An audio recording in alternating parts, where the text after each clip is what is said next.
Alright guys, I'm Rabea. And I'm Matt. And this is Sound Like on Andertons TV.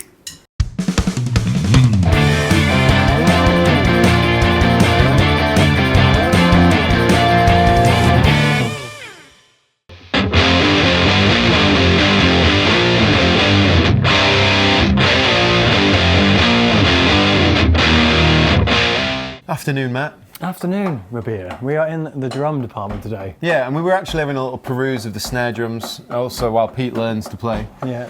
But I was asking, actually, a couple of colleagues here, if any of these snares are coated with nickel or have nickel elements in their snares. Yeah, like something like a nickel rear. Yeah, like the back of it being made from nickel. Nickel, I don't know what you call that. Well, like a nickel back. Ah. Which is interesting, because we're actually trying to sound like Nickelback today. Yes, we are. It's been a long time coming. Yeah, so we were thinking PRS's Mesa style over... Well, I should point out as well, Nickelback riffs. Because yes, obviously we're going Nickelback... to focus mainly away from the acoustic-y ballad stuff, more on the electric kind of riff stuff. Yeah, and it's also worth pointing out that, you know, Nickelback get a lot of stick online. But for me, the first few albums are full of banging riffs, and I really enjoyed listening to those ones. Banging with a G on the end. Anyway, let's go and find some guitars. Let's do it. So we're in the corner by PRS SE. Looking for a PRS SE for Chad Kroeger? We are indeed. The Chad I remember from back in the day when I used to be more in tune with the Nickelback stuff was a single cut PRS Custom 22, emerald green specifically. Bit of vintage Chad. And I did spot this one. It's a single cut, it's 475, it's the SE245, vintage cherry. I mean... What about this guy in the corner? I spotted him hiding out there. An SE standard in this... Like a it's heavy. Blue. Oh, it is. Well, this is only $379. So it is more affordable. More affordable, less knobs. It's got a trim. I'd rather go hardtail. Okay. Personally. And to be honest, in terms of, you know, we're doing Nickelback riffs, it's just an American high gain amp with maybe a pedal or something to just tighten it up. Yeah, we'll need to spend probably a little bit of money on drive pedals and amps. I've got $1,000 for an amp and pedals. That's easy stuff. This is the guitar for Chad. So I'm looking for a guitar for Ryan Peake, guitarist from Nickelback. He plays Explorers and V's primarily, fitted with EMGs. So I happened to walk through the Epiphone area just now, and in all these guitars, this little chap here stood out, which is a Epiphone Explorer in this nice white colour with EMGs. Is it Arctic or Olympic white? I think they call it just white. Just, okay, cool. Just white. Just white. Just white, yeah. £509. Bargain. So that is decision made straight away. Done. This is great. This is great. Anyway, we're here for amps, aren't we? We are indeed. So both of them use very similar Mesa boogies. I believe it's a dual rack. So we can't get Mesa. We can't afford Mesa. So and we're not going to get katanas. I'm going to go for the Bassbreaker 30R. I was originally going to go for it, and then Matt decided that he wanted it instead, so I have to choose something else now. That's literally what happened. Went down. No, I thought your guy, Mr. Chad. Mr. Chad, yeah. Yeah, I was thinking, you were thinking Blackstar with a Mesa pedal perhaps? Well, that's only because you decided you were going to coin this one. But either way, I mean, the good thing with this amp, we used it on some 41. We did indeed. And it really nailed the American high gain. Well, so another Canadian band, not from America, just to clarify. This is what I'm going to get in that case, which is the KT88 loaded Blackstar HT10, Studio 10, sorry. 10 watt, 1x12, and we used it on the Megadeth. We didn't use the overdrive, but we tried it, and it was really, really good. It's a great amp. And the KT88's a nice, full, fat kind of sound. It's closer to that 6L6 kind of vibe anyway. So that's the one. Cool. I honestly think that's probably the best, the match between the two as well. It's going to be a great combo. Yeah, literally. No pun intended. So we're by the pedal cabinet. We are. And I was thinking, literally maybe a bit of compression and just a gain, just something to push the front, like really not to tighten anything up. It's more to give it more of an American compressed high gain tone, basically. Sure. So I don't really know what to get. I'm just saying what I need. Yeah, I think I need a compressor and EQ, and I might use the EQ to drive the amp, in fairness. Or I could get a drive pedal, who knows? Yeah, fair play. So between us, I need to work out what budget I've got spare, and then we'll find the right pedals. I think I'm on about £300 left. Right, okay. Fair whack. So I just worked out I've still got £450 in my budget for pedals. It's a lot. Yeah, so I don't really need to spend all that. So really I figured I need EQ and compression. So I went again for the EB10 programmable EQ from Morris because it's really good. And the Script MXR Dynacomp. For a little bit something fancy, I've got a little bit of cash to splash. I'm saving, so. I went for the MXR Dynacomp Mini. These are only about £100. And I'm going to get a G7 by Boss. Ryan uses a MXR 10-band EQ. I'm going to use the level thing on the G7 though to give it a bit of a push. So I think that's all I need. Should we go attempt to sound like Nickelback? Let's do it.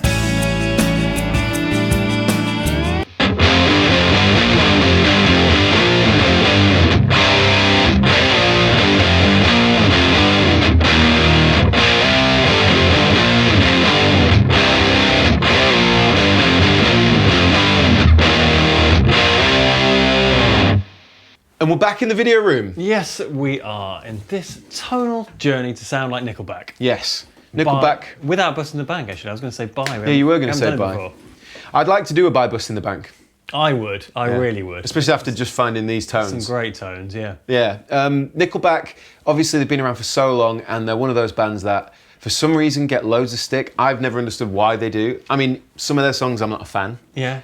But the old school stuff, there are some big riffs. There were some big riffs, and that's what we kind of focused on today. Yeah. I think they're probably more well-known widely now for the more ballady stuff, the rock stars of the world. That's what made them really famous, wasn't it? All the ballad stuff. Yeah. They all start with acoustic guitar. That's the funny thing. It's like the same thing with Extreme, with More Than Words is the thing they're most famous for. With Nickelback, they have all these ballads, but whenever you put one of their albums on, it normally starts the first track with a massive riff. Yeah, a massive drum sound. Yeah. It's a very kind of big production, isn't it? Yeah, so, I mean, I'm just going to put this out there. I don't think there's anything wrong with Nickelback. I mean, I don't listen to them every day, but I don't think it's fair to give them stick all the time. And we have had it requested by quite a few of you guys, so yeah, here we are.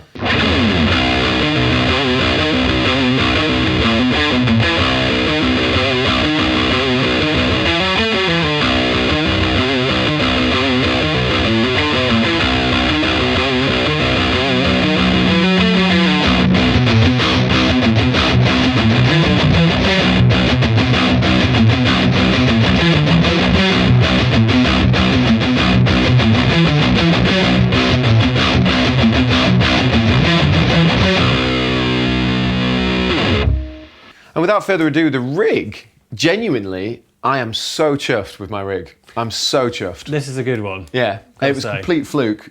Actually, I say complete fluke.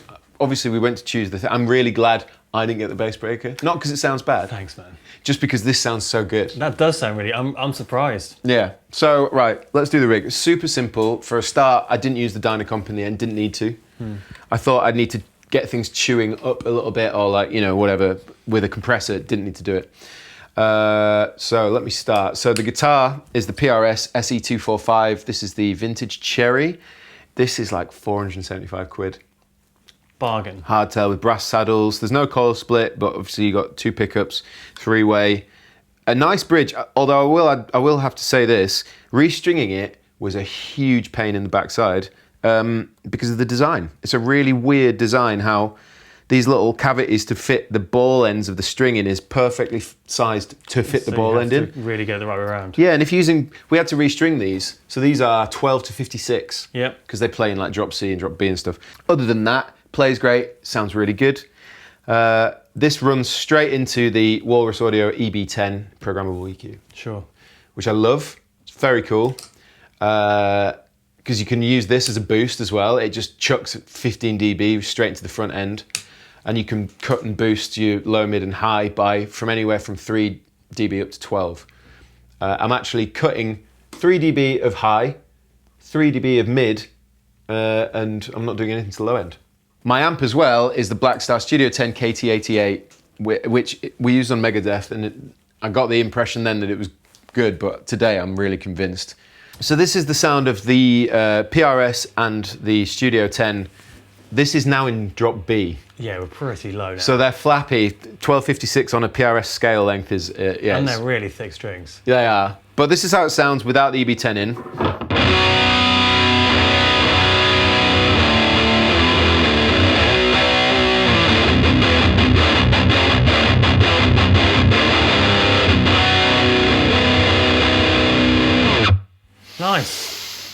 That is a great That is a modern very high-gain cool guitar sound. Yeah, and it's really controlled and not that noisy. Yeah. Which, I mean, I may be picking those things out because mine doesn't do either of those things. But yeah, that sounds great. I'm well impressed with that sound. So the EB10 literally just tames it a little bit, but well, I say tames the high end, but I've put the boost in. So Nice. it does kick even harder, but this is what happens.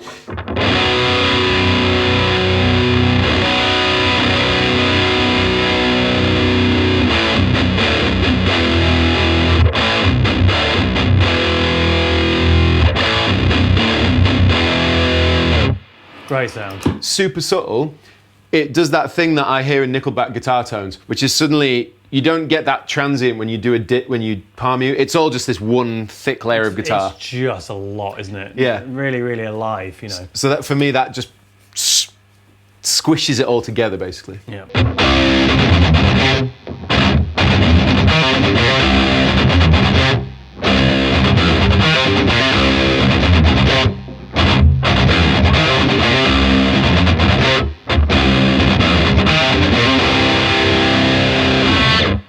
But that's basically my rig, and I'm well chuffed.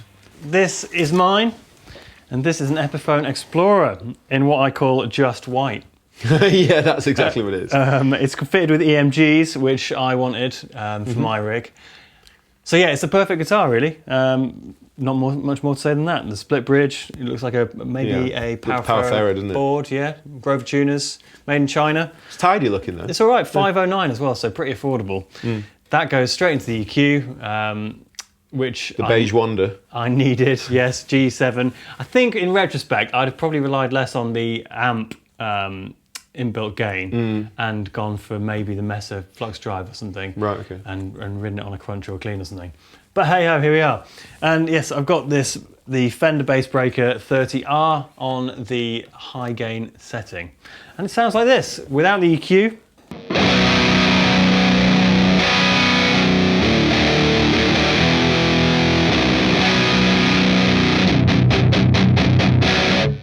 That's a completely different vibe, and for me, that's the EMGs.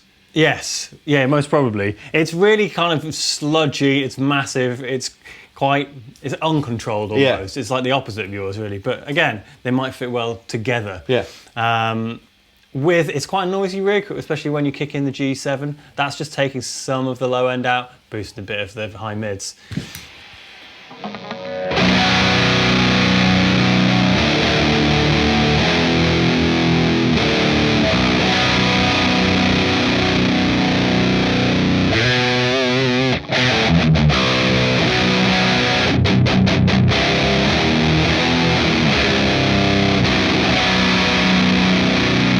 These strings are so flappy that it's so pitchy. Yeah. You have the same you for have to hit, play pretty quietly. But again, it's pretty difficult because you have to press pretty hard as well. But also it's difficult because it sounds so colossal that you want to hit really hard and like have this wall of distortion, exactly. but you can't. You get into battle with your big lightning-shaped axe. Yeah, I'm slightly confused why Nickelback tunes so low with such short scale guitars, because the 245 is 24.5 inch scale. Sure. Gibson scale. So it's just like, it doesn't make sense to me, but it's a fun sound. It's just extra effort to keep it intonated properly. I imagine it's one of those sounds that live as well comes across really, really well, you know. Yeah.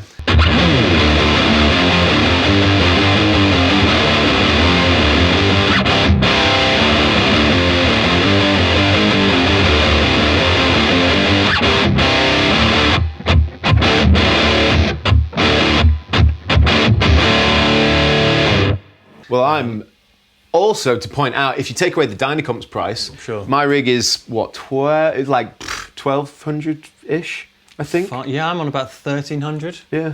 So yeah, really chuffed. Yeah, really, really affordable. And hopefully it sounded a lot like Nickelback. I hope so too. Yeah, let us know what you think in the comment section below, as always. Yes, and maybe one day we'll do Nickelback ballads for those who are interested. Well, if we do buy busting, we'll get some acoustics, we'll get some proper PRS, you know, like custom shops and all that stuff, and some proper expensive messes or something like that. That sounds good. Real messes to sort out. Yeah, but the thing that I'm going to take home from this is this little rig here. For any hard rock, modern rock, obviously it's got reverb in the amp as well. Chuck a delay or something in, like the mismatch pass, the dispatch master. I think that And you've got a killer sounding rig. the star of the show, though, is the amp. Yeah, it sounds The insane. Blackstar is awesome. Well, there you go. We'll put links in the description box below. Yes, let us know who else you'd like us to sound like, and we'll try our best. And on that note, I've been Rabea. And I've been Matt. And this has been Sound Like on Andertons TV. See you later. Bye. Sick.